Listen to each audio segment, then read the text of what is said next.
کا خاص احسان ہے یہ اولیاء اللہ، زمانہ جسم ہے اور جان ہے یہ اولیاء اللہ۔ الحمدللہ رب العالمین والصلاة والسلام علی خاتم النبیین، اما بعد فاعوذ باللہ من الشیطان الرجیم، بسم اللہ الرحمن الرحیم۔ الصلاة والسلام علیک یا رسول اللہ وعلی آلک واصحابک یا حبیب اللہ، الصلاة والسلام علیک یا نبی اللہ وعلی آلک واصحابک یا نور اللہ۔ ناظرین، بہت ہی خوبصورت سلسلہ قادریہ کے مشائخ، جی ہاں، دنیا بھر میں وہ لوگ جو غوث اعظم شیخ عبد القادر جیلانی رحمۃ اللہ تعالی کے سلسلے میں مرید ہیں، قادری کہلاتے ہیں، ہمیں معلوم ہونا چاہیے کہ سلسلہ قادریہ میں کیسے عظیم الشان بزرگ موجود ہیں۔ پچھلے پروگرام میں ہم نے مولا علی شیر خدا کرم اللہ تعالی وجہ الکریم کے بارے میں جانا کہ ولایت کے تمام سلسلے آپ کی ذات سے شروع ہوتے ہیں، اور آج ہم بات کریں گے جگر گوشائے مولا علی نواسہ رسول، جی ہاں، امام حسین رضی اللہ تعالیٰ عنہ کے بارے میں، ایک ایسی ہستی جن کے بارے میں ہمارے پاس سچی بات ہے الفاظ ہی ختم ہو جاتے ہیں، ہماری تو اوقات بھی نہیں ہے ہم ان کا کیا ذکر خیر کریں جو نبی پاک کی آنکھوں کے تارے ہیں۔ میرے آقا علیہ الصلوۃ والسلام ان سے بے حد پیار فرماتے، امام حسین کے بارے میں جانیں گے، مگر اس سے پہلے درود پاک کی فضیلت پر مشتمل ایک حدیث پاک سنتے ہیں۔ سرکار مدینہ صلی اللہ علیہ وسلم کا فرمان عالی شان ہے، اولی الناس بی یوم القیامت اکثرہم علی الصلاۃ، یعنی قیامت کے دن لوگوں میں سب سے زیادہ میرے قریب وہ شخص ہوگا جو سب سے زیادہ مجھ پر درود شریف پڑھتا ہوگا۔ ناظرین، ہم سب چاہتے ہیں کہ قیامت کا دن جو کہ بڑا مشکل دن ہے، ہم پیارے آقا علیہ الصلوۃ والسلام کے قریب ہو جائیں، تو قربت کا فارمولہ خود نبی پاک علیہ الصلوۃ والسلام نے عطا فرما دیا کہ ان پر کثرت سے درود پاک پڑھے جائیں۔ آئیے دنیا بھر میں جہاں کہیں ہیں مل کر درود پاک پڑھ لیں۔ صلو علی الحبیب صلی اللہ تعالی علی محمد صلی اللہ علیہ وسلم۔ آج بات ہوگی راکب دوش مصطفیٰ، شہزادہ علی المرتضیٰ، سیدہ فاطمہ الزہرا کے مہکتے پھول، جنتی نوجوانوں کے سردار، میدان کربلا کے شاہ سوار، سلطان کربلا، امام عالی مقام، امام عرش مقام، امام حسین رضی اللہ تعالیٰ عنہ کی آپ وہ پاک ہستی ہیں جنہوں نے میدان کربلا میں دین اسلام کی بقا کے لیے اپنا گھر بار، مال و دولت، اولاد سب قربان کر دیے۔ آپ کی شان کے تو کیا کہنے، جن کی رونے کی آواز دو عالم کے تاجدار صلی اللہ علیہ وسلم کو پریشان کر دے، جن کو ایک بار نہیں کئی بار نبی پاک علیہ الصلوۃ والسلام کی مبارک زبان سے تبرک حاصل ہوا ہو۔ اللہ اکبر، اس ہستی کی آج بات ہونی ہے، سبحان اللہ۔ آج ان کی زندگی کی چند گوشوں پر ہی بات ہو پائے گی، ورنہ آپ تو وہ ہستی ہیں کہ کئی دن تک گفتگو کرتے رہیں۔ امام حسین رضی اللہ تعالیٰ کے فضائل کیسے بیان ہو سکتے ہیں؟ آپ 5 شعبان المعظم 4 سنہ ہجری کو مدینہ منورہ میں پیدا ہوئے، لیکن یاد رہے کہ آپ کی جو مدت حمل ہے وہ 6 ماہ ہے، یعنی آپ اپنی ماں کے پیٹ میں 6 ماہ رہے۔ نارملی 6 ماہ میں جو بچہ پیدا ہوتا ہے وہ دنیا میں رہتا نہیں ہے۔ حضرت سیدنا یحییٰ علیہ نبینا علیہ الصلوۃ والسلام، اللہ کے نبی، اور امام حسین کے علاوہ دنیا میں کوئی ایسا زندہ بچہ نہیں بچا کہ جس کی مدت حمل 6 ماہ، یعنی 6 ماہ میں آپ پیدا ہوئے، اور پھر بھی سبحان اللہ آپ کی زندگی کس قدر باکمال رہی، سبحان اللہ۔ اچھا، اب نارملی جب بچہ پیدا ہوتا ہے ناظرین، تو کان میں اذان دینے کے لیے ہم کسی بزرگ کو تلاش کرتے ہیں، اور اچھی بات ہے کہ کوئی نیک شخصیت کی زبان سے اذان کے الفاظ بچے کے کان میں جائیں، اور پھر ہم کسی بزرگ سے کہتے ہیں کہ کوئی تحنیک دے دیں، گٹی دیتے ہیں جس کو کہتے ہیں جھوٹا کر دیں کوئی چیز، تو وہ اسے کھلایا جاتا ہے کہ پہلی خوراک بھی کسی بزرگ کی برکتیں لے کر ہو۔ مگر امام حسین رضی اللہ تعالیٰ کی قسمت پر ہماری جانیں قربان، آپ جانتے ہیں ان کے کان میں اذان کس نے دی؟ Try to understand the beginning of Imam Hussain. زبان ہے رسول اللہ کی، اور پہلا لفظ ہے اللہ اکبر، اللہ اکبر، محبوب خدا سے خدا عز و جل کا نام سننا، یہ ہے ابتدا امام حسین کی۔ اب بات کرتے ہیں پہلی غذا کی، گٹی کی، پہلی خوراک امام حسین رضی اللہ تعالیٰ کی جو ہے وہ نبی پاک کا لعاب دہن ہے، میرے آقا کا مبارک تھوک، اللہ اکبر، جس کی آواز کی ابتدا یہ ہو اور جس کی خوراک کی ابتدا یہ ہو، اس ہستی کے کمال کون بیان کر سکتا ہے، سبحان اللہ۔ اب کیا ہوا، 7ویں دن آپ کا نام حسین رکھا گیا، ایک بکری سے عقیقہ کیا گیا، اور آپ کی امی جان خاتون جنت بی بی فاطمہ رضی اللہ تعالیٰ عنہ سے نبی پاک نے فرمایا، حسن کی طرح ان کا سر منڈوا کر بالوں کے برابر چاندی خیرات کرو۔ مرحبا، سرور عالم کے پسر آئے ہیں، سیدہ فاطمہ کے لختے جگر آئے ہیں، واہ قسمت کے چراغے حرمین آئے ہیں، اے مسلمانوں مبارک کہ حسین آئے ہیں۔ سبحان اللہ۔ آپ کا مبارک نام حسین، آپ کی کنیت ابو عبداللہ، آپ کے القاب سبط رسول اللہ اور ریحانۃ الرسول یعنی نبی پاک کے پھول ہیں۔ آئے ہائے، جبھی تو اعلیٰ حضرت کہتے ہیں نا، کیا بات رضا اس چمنستان کرم کی، کیا بات رضا اس چمنستان کرم کی، زہرا ہے کلی جس میں حسین اور حسن پھول۔ سبحان اللہ۔ آپ کی شان اور آپ کے فضائل تو اس قدر اعلیٰ ہیں کہ خود نبی پاک علیہ الصلوۃ والسلام کی احادیث آپ کے مرتبے کو ہمارے سامنے واضح کرتی ہیں۔ پیارے آقا فرماتے ہیں حسین منی و انا من حسین، حسین مجھ سے ہیں اور میں حسین سے ہوں۔ احب اللہ من احب حسینہ، اللہ پاک اس سے محبت فرماتا ہے جو حسین سے محبت کرے۔ والحسین سبط من الاسباط، حسین اسباط میں سے ایک سبط ہیں۔ حضرت مفتی احمد یار خان نعیمی رحمۃ اللہ تعالی اس حدیث کے تحت فرماتے ہیں میں اور حسین گویا ایک ہی ہیں، ہم دونوں سے محبت ہر مسلمان کو چاہیے۔ مجھ سے محبت حسین سے محبت ہے اور حسین سے محبت مجھ سے محبت ہے۔ سبط درخت کی جڑ کو کہتے ہیں جس کی بہت ساری شاخیں ہوتی ہیں، تو نبی پاک گویا یہ اشارہ فرما رہے کہ حسین سے میری نسل چلے گی اور ان کی اولاد مشرق و مغرب میں پھیل جائے گی۔ ناظرین آج ہم دیکھ رہے ہیں نا کہ دنیا کے کونے کونے میں حسینی سید پائے جاتے ہیں۔ یہ نبی پاک نے جو بشارت عطا فرمائی تھی کہ امام حسین سبط ہیں جن کی بہت ساری شاخیں مشرق و مغرب میں ہوں گی۔ ایک اور حدیث میں نبی پاک فرماتے ہیں عن ابن عباس من احبہما فقد احبنی، جس نے ان دونوں یعنی امام حسن اور امام حسین رضی اللہ تعالیٰ عنہما سے محبت کی، اس نے مجھ سے محبت کی۔ من ابغضہما فقد ابغضنی، اور جس نے ان سے عداوت کی اس نے مجھ سے عداوت کی۔ اللہ اکبر، اس قدر بڑا مرتبہ ہے اور نبی پاک کا ایسا پیار۔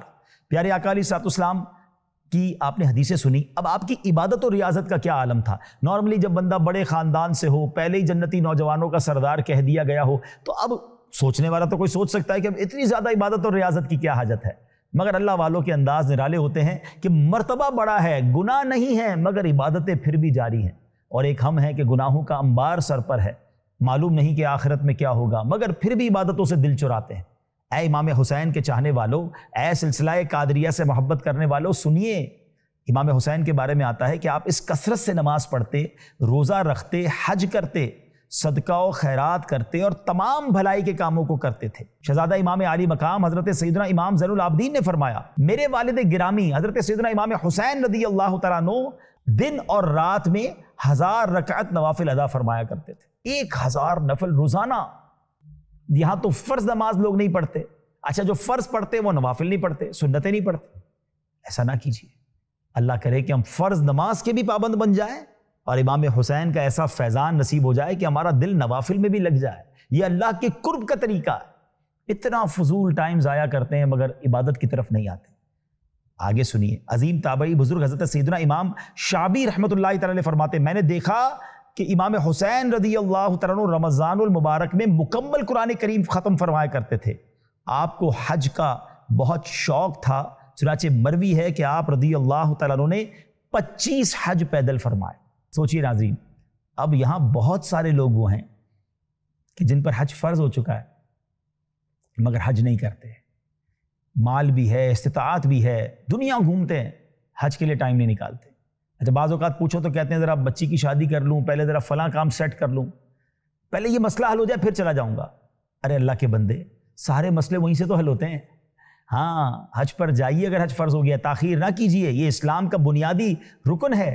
اور آپ کے حسن اخلاق کی بات کریں، ایک مرتبہ عصام بن مستلق نامی شخص جو کہ مولا علی سے بغض رکھتا تھا امام حسین کے سامنے آ گیا اور ان کے والد صاحب کو برا بھلا کہنے لگا۔ اب ذرا آپ سوچیں کہ کسی کے بیٹے کے سامنے کوئی کسی کے والد کو برا بھلا کہے گا، وہ بھی مولا علی کی شان میں، مگر یہاں تو اخلاق کریمہ کیسے تھے کہ آپ نے جوابی کارروائی کرنے کی بجائے، اس پر غصہ کرنے کی بجائے آپ نے قرآن پاک کی آیتیں پڑھنا شروع کر دی۔ خذ العفو وأمر بالعرف وأعرض عن الجاهلين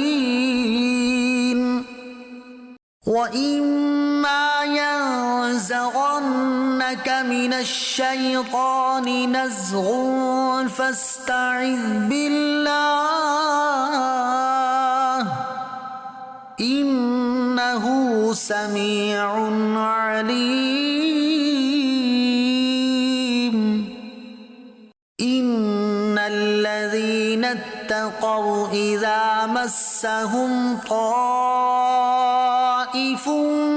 من الشيطان تذكروا فإذا هم مبصرون۔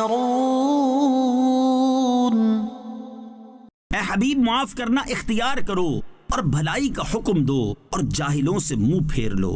اور اے سننے والے، اگر شیطان کی طرف سے کوئی وسوسہ تجھے ابھارے تو فوراً اللہ کی پناہ مانگ، بے شک وہی سننے والا جاننے والا ہے۔ بے شک پرہیزگاروں کو جب شیطان کی طرف سے کوئی خیال آتا ہے تو وہ حکم خدا یاد کرتے ہیں، پھر اسی وقت ان کی آنکھیں کھل جاتی ہیں۔ اب جب یہ آیت نے تلاوت کی نا، پھر فرمایا اپنے اوپر بوجھ ہلکا رکھ، میں اللہ سے تیرے لیے اور اپنے لیے مغفرت کا سوال کرتا ہوں۔ اس کے علاوہ آپ رضی اللہ تعالیٰ عنہ اس کے ساتھ اس قدر عفو و درگزر، نرمی اور خوش اخلاقی کا مظاہرہ کیا کہ اس کی جو دشمنی تھی نا وہ محبت میں بدل گئی۔ اور وہ پتہ کیا کہتا ہے؟ وہ کہنے پہ مجبور ہو گیا، وَمَا عَلَى وَجْهِ الْأَرْضِ أَحَبُّ إِلَيَّ مِنْهُ وَمِنْ أَبِيهِ، روئے زمین پر حضرت امام حسین اور ان کے والد صاحب مولا علی کرم اللہ تعالیٰ وجہ الکریم سے زیادہ میرے نزدیک اب کوئی محبوب نہیں۔ اخلاق نے، نرمی نے دشمن کو دوست بنا دیا۔ یہ سیکھنا ہے ہمیں ان کی سیرت سے۔ ہم تو جناب ٹٹ فور ٹٹ، جیسے کو تیسا، اینٹ کا جواب پتھر سے، میں بتاتا ہوں میں کون ہوں، نہیں۔ اگر واقعی اہل بیت کے غلام ہیں نا، پنجتن کے غلام بھی تو ہم کہلاتے ہیں نا، میں تو پنجتن کا غلام ہوں، بڑی اچھی بات ہے۔ مگر کیا پنجتن کا غلام ہر وقت لڑائی کے لیے تیار رہتا ہے؟ ہر وقت غصے میں رہتا ہے، بدلہ لینے کی سوچتا ہے؟ آپ کے والد صاحب کو برا کہا، آپ نے تلاوت قرآن کی، نرمی سے پیش آئے، دوست بنا لیا۔ یہ طریقہ ہے اللہ والوں کا۔ اللہ کرے کہ ہم یہ بات سمجھ جائیں اور ہم بھی نرمی سے، درگزر سے، محبت سے کام لیں۔ سبحان اللہ۔ امام حسین رضی اللہ تعالیٰ عنہ کا صدقہ و خیرات پتہ ہے کیسا تھا؟ آئے ہائے، یہ گھرانہ میرے حضور کا ہے نا، ان کا تو سارا گھرانہ ہی سخی ہے۔ ایک بار آپ نماز پڑھ رہے تھے، ایک دروازے پر غریب آدمی آیا، اس نے دستک دی اور بڑے پیارے اشعار کے ذریعے مدد کے لیے اس نے پکارا کہ حضور آپ کا گھرانہ تو سخی ہے، آپ کی جود و کر سخاوت کے چشمے بہتے ہیں، جو آپ کے گھر آتا ہے وہ نا امید نہیں ہوتا۔ بڑے پیارے اشعار میں اس نے آپ سے کچھ طلب کیا۔ آپ نماز سے فارغ ہوئے، اس کے پاس گئے اور دیکھا کہ ایک بیچارہ بڑا غریب سا شخص ہے، تو آپ نے اپنے غلام کمبر کو بلایا اور پوچھا کہ کتنے پیسے ہیں ہمارے پاس؟ اس نے کہا حضور 200 درہم ہیں، اور آپ نے کہا تھا کہ اہل خانہ پر، آپ کے گھر والوں پر خرچ کرنے۔ آپ نے کہا سارے لے آؤ، میرے اہل خانہ سے زیادہ مستحق یہ شخص ہے، اس کو ضرورت ہے۔ آپ نے سارے ہی دے دیے، اور پھر پتہ کیا فرمایا؟ آپ نے فرمایا کہ تھوڑے ہیں، کم ہیں، اس لیے معذرت خواہ ہوں، ہمیں تو مہربانی ہی کا حکم ہے، یہ کم ہے، زیادہ ہوتا پھر میں تمہیں دے دیتا۔ اللہ اکبر۔ وہ فقیر آپ کو دعائیں دیتا ہوا رخصت ہوا، خوشی خوشی رخصت ہوا، جو کچھ تھا سب عطا فرما دیا۔ آئے ہائے ہائے، یہ گھرانہ میرے حضور کا ہے۔ ایک بار کیا ہوا، آپ کی زوجہ رضی اللہ تعالیٰ عنہ نے یہ پیغام بھجوایا کہ حضور ہم نے بہت لذیذ کھانا بنایا ہے اور بہت اچھی خوشبو تیار کر رکھی ہے، آپ اپنے ہم پلہ کچھ لوگ لے کر ساتھ آ جائیں، کچھ لوگ لے کر آ جائیں۔ حضرت امام حسین، امام علی مقام رضی اللہ تعالیٰ مسجد میں آئے اور وہاں کچھ مساکین بیٹھے ہوئے تھے، غریب لوگ بیٹھے تھے۔ آپ نے سب کو لیا اور اپنے گھر آ گئے۔ پڑوس کی خواتین آپ کی زوجہ کے پاس آئیں کہ تمہارے گھر تو غریب مسکین لوگ جمع ہو گئے۔ امام حسین سے حالانکہ انہوں نے کہا تھا کہ کھانا بڑا بہترین ہے، مینیو زبردست ہے، اچھی سی خوشبو ہے، ذرا بڑے لوگوں کو، شخصیات جس کو ہم آج کے دور میں کہتے ہیں، کہ آپ کے ہم پلہ لوگ لائیں۔ اور امام حسین مساکین کو لے آئے اپنے گھر میں اور اپنی زوجہ سے کہتے ہیں کہ میں تمہیں اپنے اس حق کی قسم دیتا ہوں جو میرا تجھ پر ہے، تم کھانا اور خوشبو بچا کر نہیں رکھو گی۔ اور ایسا ہی کیا، ان مساکین کو وہ لذیذ کھانا کھلایا، انہیں کپڑے بھی پہنائے اور انہیں خوشبو بھی لگائی۔ کیا بات ہے! کاش ہمیں بھی یہ بات سمجھ آ جائے کہ غریبوں کا دل جیتنا کتنی بڑی نیکی ہے۔ بعض اوقات ہم اپنے ہی ہم پلہ لوگوں سے ملاقات کرتے ہیں، انہی کی دعوت کرتے ہیں، انہی کو تحفے دیتے ہیں۔ ہمیں کاش یہ سمجھ آ جائے کہ بعض اوقات کسی غریب کے دل سے دعا لینا بہت بڑی مشکل کو آسان کر دیتا ہے۔ سبحان اللہ۔ امام حسین کی سخاوت پر بات ہوئی، امام حسین کی عبادت پر بات ہوئی۔ امام حسین کیسے با کرامت تھے؟ اللہ اکبر۔ ایک دو کرامتیں آپ کو سناتا ہوں۔ حضرت علامہ جامی قدس سرہ فرماتے ہیں، حضرت امام علی مقام امام حسین رضی اللہ تعالیٰ کی شان یہ تھی، جب آپ اندھیرے میں تشریف فرما ہوتے تھے تو آپ کی مبارک پیشانی اور دونوں مقدس جو گال تھے، رخسار، ان سے انوار نکلتے اور قرب و جوار ضیاء بار، یعنی اس کے اطراف بھی روشن ہو جاتے۔ اللہ اکبر، نور والے آقا کے نواسے ہیں نا، تو ان کے چہرے سے بھی ایسا نور نکلتا تھا۔ امام حسین رضی اللہ تعالیٰ عنہ جب مدینہ منورہ سے مکہ مکرمہ کی طرف روانہ ہوئے تو راستے میں سیدنا ابن مطیع رحمۃ اللہ تعالی سے ملاقات ہوئی۔ انہوں نے عرض کی میرے کنویں کا پانی بہت کم ہے، برائے کرم دعائے برکت سے نواز دیں۔ آپ رضی اللہ تعالیٰ عنہ نے اس کنویں کا پانی طلب فرمایا۔ جب پانی کا ڈول حاضر کیا گیا تو آپ رضی اللہ تعالیٰ عنہ نے منہ لگا کر اس میں سے پانی نوش فرمایا اور کلی کی، اور پھر ڈول کو واپس کنویں میں ڈال دیا تو کنویں کا پانی کافی بڑھ بھی گیا اور پہلے سے زیادہ میٹھا اور لذیذ بھی ہو گیا۔ کیا شان ہے! نبی پاک علیہ الصلوۃ والسلام کا بھی انداز رہا تھا نا کہ مدینے کے لوگ آتے تھے، کہتے حضور ہمارے کنویں کا پانی کھارا ہے، آپ کلی فرماتے تھے اور پانی میٹھا ہو جاتا۔ تو یہ شان مصطفیٰ بھی ہے اور فیضان مصطفیٰ بھی ہے، سبحان اللہ۔ امام حسین رضی اللہ تعالیٰ عنہ کی شہادت کب ہوئی؟ یزید پلید کے دور میں یزیدی لشکر نے نواسہ رسول، جگر گوشہ بطول، گلشن رسول کے مہکتے پھول، امام عالی مقام، امام عرش مقام، امام حسین اور آپ کے رفقا کو بڑی ظلم و ستم کے ساتھ نہایت بے دردی سے میدان کربلا میں شہید کر دیا۔ یہ 10 محرم الحرام کا دن تھا۔ آپ کی عمر مبارک اس وقت 56 سال 5 ماہ 5 دن تھی اور آپ کا مزار مبارک کربلا معلیٰ میں زیارت گاہ ہے۔ ناظرین، آج ہم نے امام حسین رضی اللہ تعالیٰ عنہ کے بارے میں کچھ جانا، آپ کی کرامتیں بھی سنی، آپ کی عبادتیں بھی سنی اور آپ کی سخاوت بھی سنی۔ پیار تو ہم سب کرتے ہیں مگر کاش ان کے نقش قدم پر چلنے والے بن جائیں۔ آپ جانتے ہیں امام حسین آپ نے کربلا کے میدان میں بھی نماز ادا کی، اور جب آپ کے سر انور کو نیزے پر اٹھایا گیا تو اس وقت آپ کے سر انور پر تلاوت جاری تھی۔ یقیناً آپ کی کرامت ہے، مگر یہ پیغام بھی ہے، یہ پیغام بھی ہے، یہ میسج بھی ہے کہ تلاوت ہو تو ایسی ہو، عبادت ہو تو ایسی ہو۔ سر شبیر تو نیزے پہ بھی قرآن سناتا ہے۔ اب جو کہے کہ میں پنجتن کا غلام ہوں، میں امام حسین کا چاہنے والا ہوں، اس کو قرآن پڑھنا ہی نہ آئے۔ امام حسین تو کربلا میں تلواروں کے سائے میں نماز پڑھیں اور ہم اپنے گھر میں آرام سے بیٹھے ہوں، نماز قضا ہو جائے۔ غور کیجئے گا، یہ سچی غلامی نہیں ہے۔ آج ان کا ذکر سنا ہے نا، نیت کیجئے، قرآن کی تلاوت کریں گے اور نماز کی پابندی کریں گے۔ اللہ مجھے بھی اور آپ کو بھی سچا پنجتن پاک کا غلام بنا دے، آمین۔ صلو علی الحبیب صلی اللہ تعالی علی محمد صلی اللہ علیہ وسلم۔ خدا کا خاص احسان ہے یہ اولیاء اللہ، زمانہ جسم ہے اور جان ہے یہ